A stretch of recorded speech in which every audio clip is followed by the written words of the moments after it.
the choice of the learning rate alpha will have a huge impact on the efficiency of your implementation of gradient descent. And if alpha, the learning rate, is chosen poorly, gradient descent may not even work at all. In this video, let's take a deeper look at the learning rate. This will also help you choose better learning rates for your implementations of gradient descent. So here again is the gradient descent rule. W is updated to be W minus the learning rate alpha times the derivative term. To learn more about what the learning rate alpha is doing, let's see what could happen if the learning rate alpha is either too small or if it is too large. For the case where the learning rate is too small, here's a graph where the horizontal axis is W and the vertical axis is the cost J. And here's a graph of the function J of W. Let's start gradient descent at this point here. If the learning rate is too small, then what happens is that you multiply your derivative term by some really small number. So you're going to be multiplying by a number alpha that's really small, like 0.0000001. And so you end up taking a very small baby step like that. Then from this point, you're going to take another, tiny little baby step. But because the learning rate is so small, the second step is also just minuscule. The outcome of this process is that you do end up decreasing the cost J, but incredibly slowly. So here's another step, and another step, another tiny step, until you finally approach the minimum. But as you may notice, you're going to need a lot of steps to get to the minimum. So to summarize, if the learning rate is too small, then gradient descent will work, but it will be slow. It will take a very long time because it's going to take these tiny baby steps, and it's going to need a lot of steps before it gets anywhere close to the minimum. Now, let's look at a different case. What happens if the learning rate is too large? Here's another graph of the cost function. And let's say we start gradient descent with W at this value here. So it's actually already pretty close to the minimum.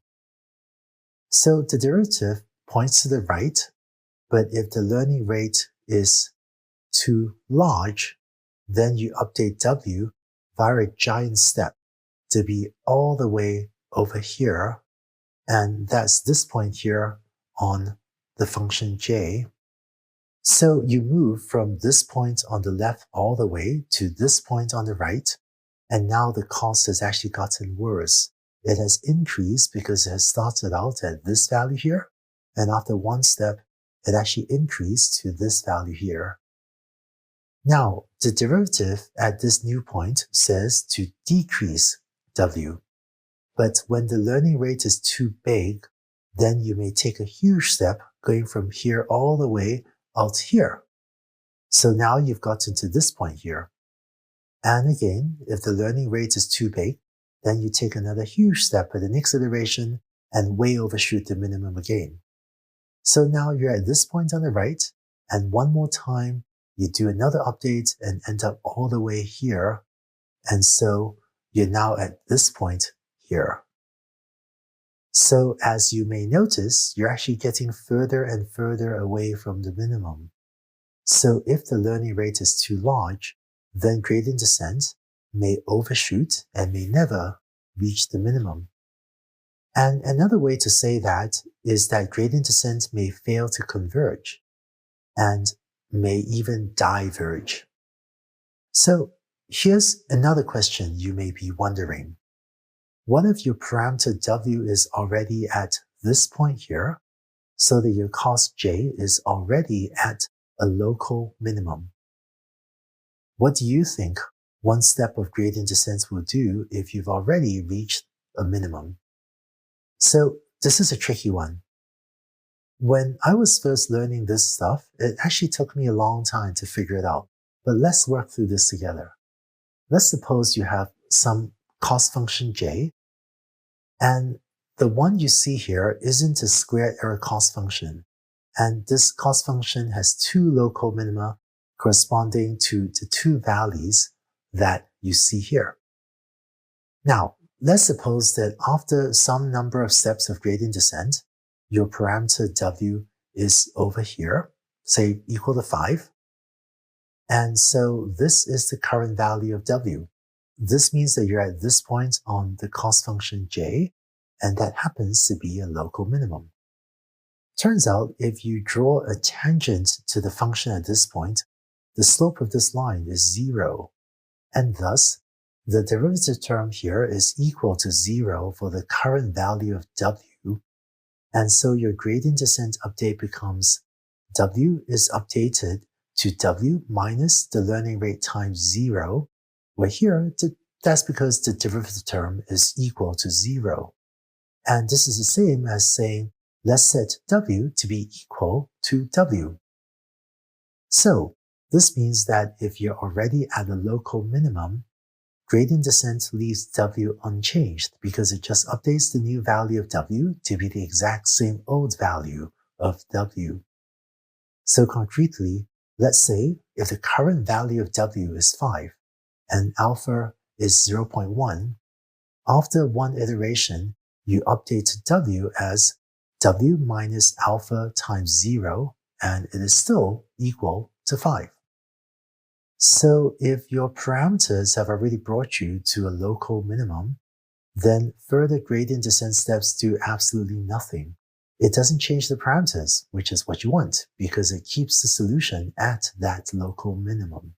This also explains why gradient descent can reach a local minimum even with a fixed learning rate alpha. Here's what I mean. To illustrate this, let's look at another example. Here's the cost function j of w that we want to minimize. Let's initialize gradient descent up here at this point. If we take one update step, maybe it'll take us to that point. And because this derivative is pretty large, gradient descent takes a relatively big step, right?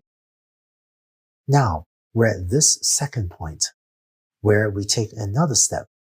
And you may notice that the slope is not as steep as it was at the first point, so the derivative isn't as large.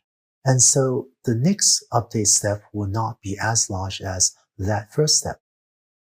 Now, we're at this third point here, and the derivative is smaller than it was at the previous step, and we'll take an even smaller step.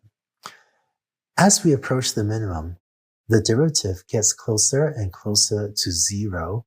So as we run gradient descent, eventually we're taking very small steps until you finally reach a local minimum. So just to recap, as we get nearer a local minimum, gradient descent will automatically take smaller steps. And that's because as we approach the local minimum, the derivative automatically gets smaller, and that means the update steps also automatically get smaller, even if the learning rate alpha is kept at some fixed value. So that's the gradient descent algorithm. You can use it to try to minimize any cost function j, not just the mean squared error cost function that we're using for linear regression. In the next video, we're going to take the function j and set that back to be exactly the linear regression model's cost function, the mean squared error cost function that we had come up with earlier. And putting together gradient descent with this cost function, that will give you your first learning algorithm, the linear regression algorithm.